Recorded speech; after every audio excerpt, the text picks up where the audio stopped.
Right, today is 1 January. Takapinda mugoredzva zvakanaka zvine style. Muri yeZimbabwe asi tiri ipapo gore rino handizive kuti roda kutanga zvakaita sei nekuti zvinhu hazvina kutombomira mushe kunyika yeSouth Africa iko zvinezvi kune vanhu vari kushandisa mabank eCapitec vangomuka vakavharirwa mabank accounts avo eCapitec. Yes, hama dzangu zvinhu hazvina kumira mushe. Unoona petinenge tichitaura zvinhu izvi ndino understand kune vamwe vekuti havatozive kuti bhengi racho rinovhurwa sei ndo vanozouya vakuda kuita nharo panapa, but ukaenda kunobvunza munhu angashandisa account yeCapitec muSouth Africa anokuudza ari ZEP holder anokutaurira kuti zvoni zvinhu zviri kuitika ndezvekuti maaccounts angomuka akavharwa kutongopinda gore idzva zvinhu zvakachinja very way. Handizivewo kuti chii chiri kuitika future uko kunei Brogoza kuti maZEP holders aya ndo nyaya dzakangobvira kudhara dzichingotaurika mapemiti hadi kuzorenew ngasarenew hadidi vachingopiwa zvima grace period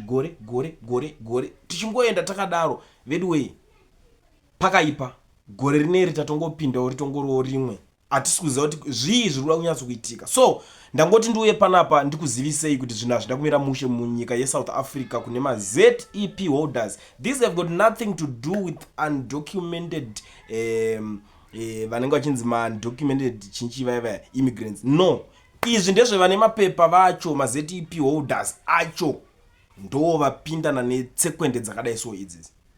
Handisi kuziva kuti muri kuitorawo sei nyaya iyi hama dzangu. Ndine audio yandoda kukusiyira muchiteerera panapa mozondiudzawo zvamuri kufungawo. Audio iringosendwawo nevanhu panapa like what we have been doing since last year. So kune vanenge vachida tapinda mugoredzva kudai so namba ndidzodzi sendai maaudios enyu titange gore tichizivisana zvinhu zviripo muchitiudzawo mafungiro enyu nemaonero amuri kuita zvinhu. Ndiri kuuyavo pano media ndine suviro yokuti pamwe pamunobudisa nhau idzi dzigone kubatsira vanhu vari kutambudzwa kumamisha uko nekuda kweutungamiriri huripo husina meso anoona kuti tiri kutambudza vanhu vacho vatinotambudza havana kana nechunhu varombo. Ndinoda kupa nyaya ine chinangwa chezvandawira pano. Tine dunhu redu reMasvingo specifically tine utungamiriri huriko. Utungamiriri huriko tine madzishe, tine vatungamiriri vemaprovince eMasvingo, madistricts nemavillages. Nyaya yangu iri kubata pautungamiriri hwemadzishe. Hongo ndinoziva kuti utungamiriri hwemaprovince, madistricts nemavillages huriko ende hunohuorivo hwakanyanyisisisa husingachabviri kugadzirisa.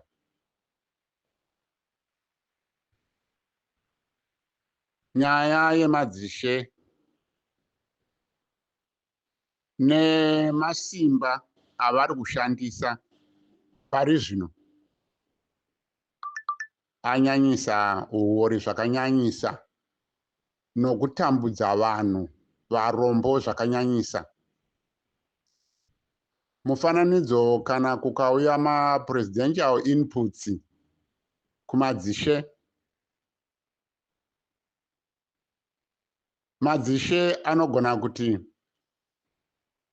iwe handikupi nokuti takakonana, iwe handikupi nokuti wakatadza kuita zvakati.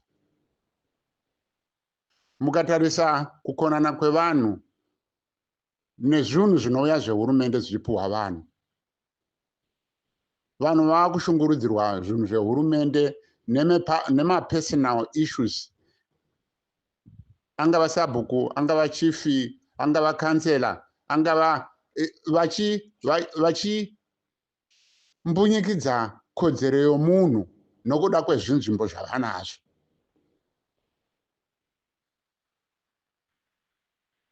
Kuna chifi vanonzi chifi nhema. Chifi nhema vashungurudza vanhu zvakanyanyisa kunzvimbo yavanotungamirira, zvakanyanyisisisa, zvava pachidanho charesveka zvisingaiti, zvava kutokonzeresa vanhu pachavo kuurayana nemhaka yemabasa anoitwa nachifi wacho. Vanhu vakutopedza kuurayana nokuda kweutungamiriri husina gwara, husingaoni ramangwana, hunongotarisa kudya kwaro ipapo,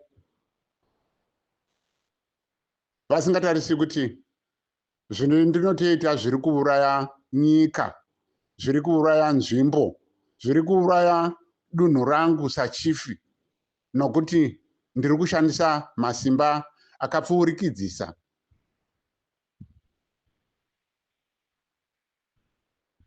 Kune zvinhu zvinouya zvichinzi vanhu ngavapiwe.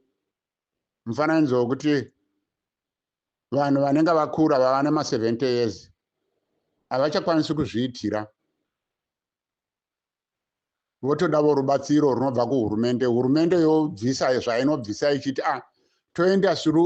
toendesa chikafu ichi through chief. Chief unozobata chikafu chiya oita se-personal property, oita sechinhu chake iye, oshandisa masimba asiriwo anenge achizikanwa nehurumende kana kuti netarisiro inoitwa nehurumende. Woti iwe vhiki yapera wainditi zvakati, saka nhasi hauhori. Sabhuku ningi ndakakonana newe, saka vanhu vomuraini mako havahori nhasi. Handivapi chunhu. Munoziva kuti mukatarisa kuti ma-70 years vava vanhu vakuru avo, kuti unenge uchitosuvirawo kuti dai vawana rubatsiro, hurumende yobvisa ichiti tobatsira vanhu. Kwazvinosvikira vanhu vacho vozviabhusa, havachaiti nomutoo wakanaka.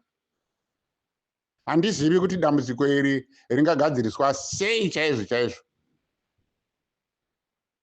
nokuti zvandiri kutaura izvika zviri kutoitika, kwete kunzvimbo yandapatsanura semasvingo, asi nzvimbo zhinji. Vanhu vane zvigaro vari kutambudza vanhu varombo zvakanyanyisisisa. Ende hurumende ndo imwe yacho inotozvikonzeresa, nokuti corruption iri kumusoro-soro ikoko. Saka ava vanenge vava zasi vanoziva kuti hakuna unotibata. Kufanana kumapurisa, hurumende yacho haichaiti. Vanhu vari kutambudzwa zvakanyanyisa, ende vari vanhu varombo vasina kana nechunhu. Mari inonetsa kuwana. Mukaona munhu uchinzi bvisa $50, bvisa $100 muruzevha, kuno munhu wakagara usina kana basa raanoshanda, munhu une 70 years, 60 years, 80 years. Vanhu ivavo vari kutambudzwa zvisingaita. Handizi kuti hurumende haitevereri zvinhu izvi ichizitarisisa sei.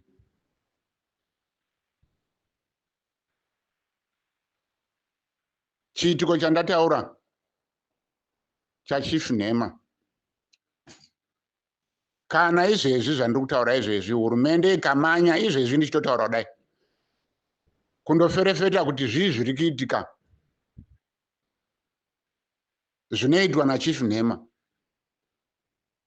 vanowana zvinhu zvakawandisa zviri over zvandiri kutaura pano zvinoitwa nachief nhema, zvakanyanyisisa. Zvimwe zvacho zvinotozoti vanotozoshamisika kuti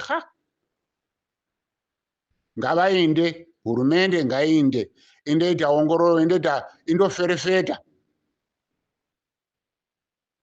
kushanda kwamadzishe particularly chief name ngaiongorore kushanda kwemaprovinces, kushanda kwemadistricts, kushanda kwemadepartments avo ose. Kuno huori hwakaomesesa hwaurayawo nyika kusvika to the last. Hakuna kana zvakangodai sezvizvi, hakuna nyika iyoyo kwaichaendazve kuzhe kwokutowira mugomba zvachose.